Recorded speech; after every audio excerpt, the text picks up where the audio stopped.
School was the first building that Frank Lloyd Wright ever designed and oversaw the construction of in his career. He was only 20 years old, and it's right over there. Yep, made you look. It was right over there. Had that same sort of motto that his aunts had about education, which was learning by doing. So the last thing he wanted was to be in a lecture hall, hearing about people talking about architecture. He wanted to just dive in and do it. You can also sit on that. That's all reproductions. We just had it redone. You can't hurt it. So it's afternoon. You know, you may want to sort of kick back at some point this day. So feel free. All right, so here we are up close, and over here you can see the first addition to the very large school, which was it.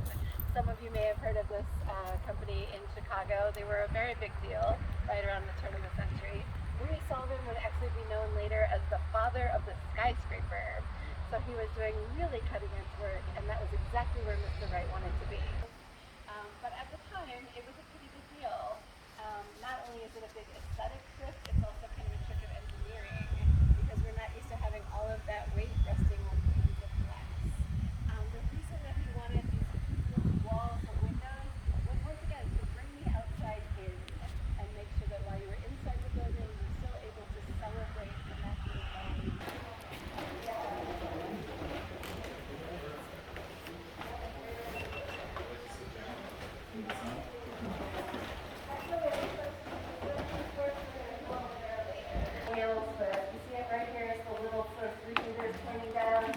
That is the sign for the family motto, which is, of course, truth against the world. That's right. So you may see more of these sort of hidden around. They are hilarious. Evidently, Frank Lloyd Wright's great-grandfather was a hat maker back in Wales, and he was a music teacher, he had a law degree, and he was also an experienced minister. Between those three professions, you could never seem to make enough money to sort of keep the family together, and that was another source of conflict that eventually led to their divorce. But the music portion of his father's sort of work was what really fascinated Mr. Wright. He learned how to play the piano and the church organ from his father. And the thing that really stayed with this section of the school would have had 2 floors of classrooms. But there was a fire here in the 1930s. My back is killing me.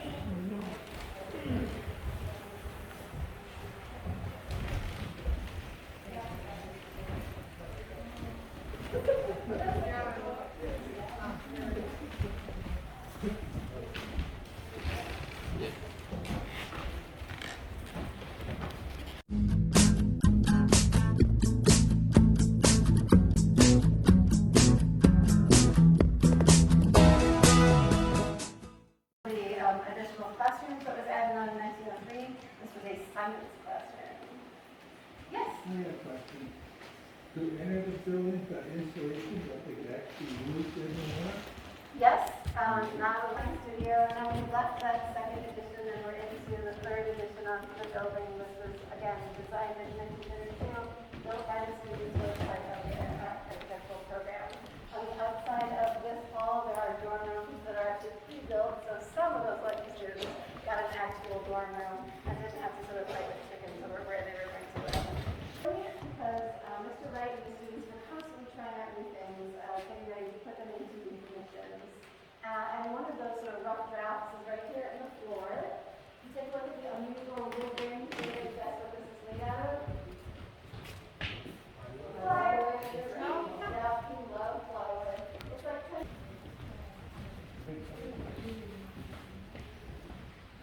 well, I would say that Mr. Wright's truth was different than other people's truth. Yeah. He also said at one point, sort of famously, he wrote in the newspaper that laws were created for lesser men. He being a great man, he needed actual laws to govern his life or his actions. He was being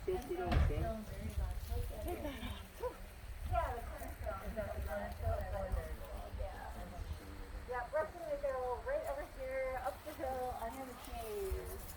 Anybody can remember back to 11th grade history class? Those were those writers in the 1820s and 30s from the East Coast. let's see, Ralph Waldo Emerson, Walt Whitman, and Henry David Thoreau.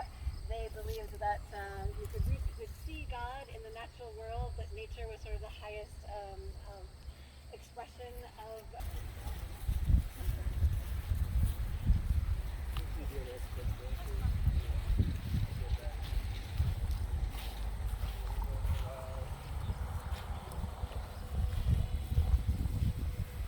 From his farm stores, and that's the hill where he built his house. The house was built in 1911. On the right, we see sort of a piece of the house that comes jutting out into the trees. That's called, and they were very sort of pious, serious people. One of his uncles was really big into temperance and actually made all the kids sign temperance pledges when they were kids.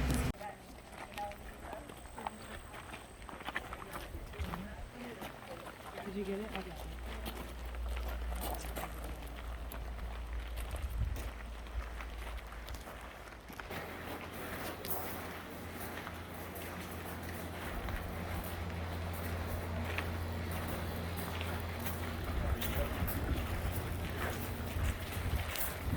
We've got that same sandstone and limestone, the same sort of plaster, the red accents, the red squares from Mr. Wright's logo. Also, the tiles are all made of cedar.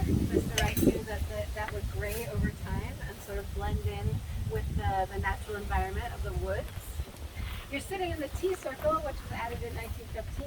This is where Mr. Wright and his family and later his students would gather every afternoon at 4 o'clock for a very civilized cup of tea.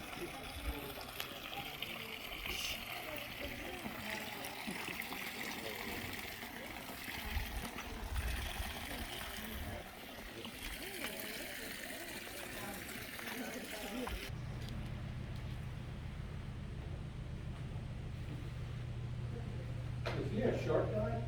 No, Why was only interested? that was done on purpose. I'm going to get to that in a second.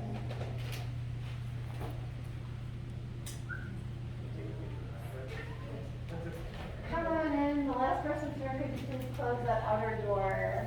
Also, we need masks on in here, please. Yeah, I know. On, off, on, off. Sir, could you put your mask on, please? No, leave that over there. Picture of plywood. This is a light that should look kind of familiar to you, right?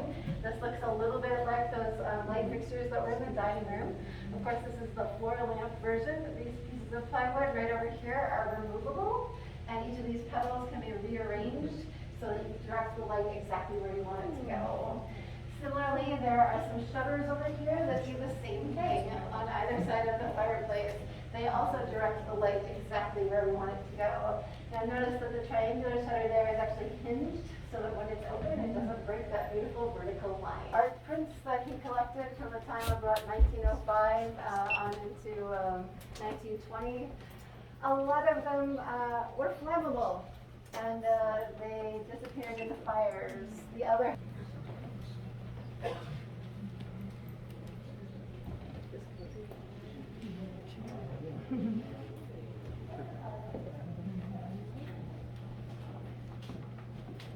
Pennsylvania, and he wanted Mr. Wright to build him a summer house. So Mr. Wright was thrilled to have a commission. He took some of his students and went out to Pennsylvania and they basically drew a flat map of the entire area. Every rock and tree and hill and stream, everything was documented, and then he brought the plans back here to Wisconsin, and then nothing happened for about 9 months. Meanwhile, Mr. Kaufman was getting more and more agitated. He didn't want us to see the You can look at it as you go by. Okay, Oh, we're switching back? when everybody's gathered, let me know.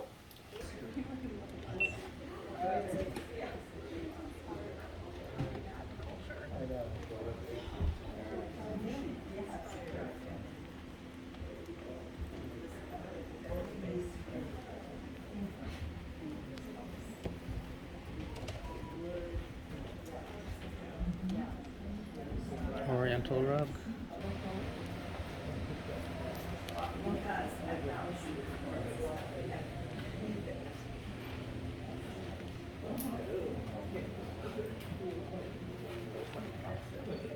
Erratic sleeping patterns. He would sleep for a couple of hours and then he'd be up, play the piano, making notes, doing correspondence. Mrs. Wright was more of an 8 hours at a time kind of gal, and so they agreed that they should probably just have separate bedrooms and they'd both be happier. And you see the Blossom of the Soul right over here. That's a statue that's built right into the wall. Also, you see this little loft area. Now, started the tour and it went into an empty field and said there should be a school here. Well, I'm going to point to another empty field right in front of us. That is where a pond should be. You see the tree right in the middle of that field that has a little bridge next to it. That was actually an island in the middle of the pond. The pond was about 8 feet deep. The family could go swimming, boating, fishing. It's actually a little farm creek that was just dammed up so that Mr. Wright could have water from the property. Blue Loja, as you can see, this is very much Olga Vanna's space. She has insisted on some more Marshall Fields furniture over here. Mr. Wright did cut off the legs of the furniture so that it more met his sort of aesthetic. But this was square black. As you can see on this side of the room, I do have a couple of things to show you in the balcony. Thank you. No, you. Is this also much addition with baking? Baking, like Yeah. yeah, I mean, most of us have. All right, everybody in? Almost? Okay. This is what we call the garden room. Now, as you can see, right straight across from us was the tea circle. That's where we started out looking at the house. So we're actually underneath that porte cochere now. Most of the rest of the house is extremely well documented. We have tons and tons of pictures of what it looked like at all different periods of time. This was a private space, and there are only 6 photos that exist of this room. That was his bed right over there. Yep, that's the real thing, the real McCoy. Originally, the footprint for... Oh, sir, could you not put your water bottle on top of our artifacts? Thank you. Originally, the footprints of this room actually came right to here. You can see this used to be cypress. Right now, it's particle board because we're doing some restoration. We are going to go out to the terrace. I'm going to show you one more building before we head to us.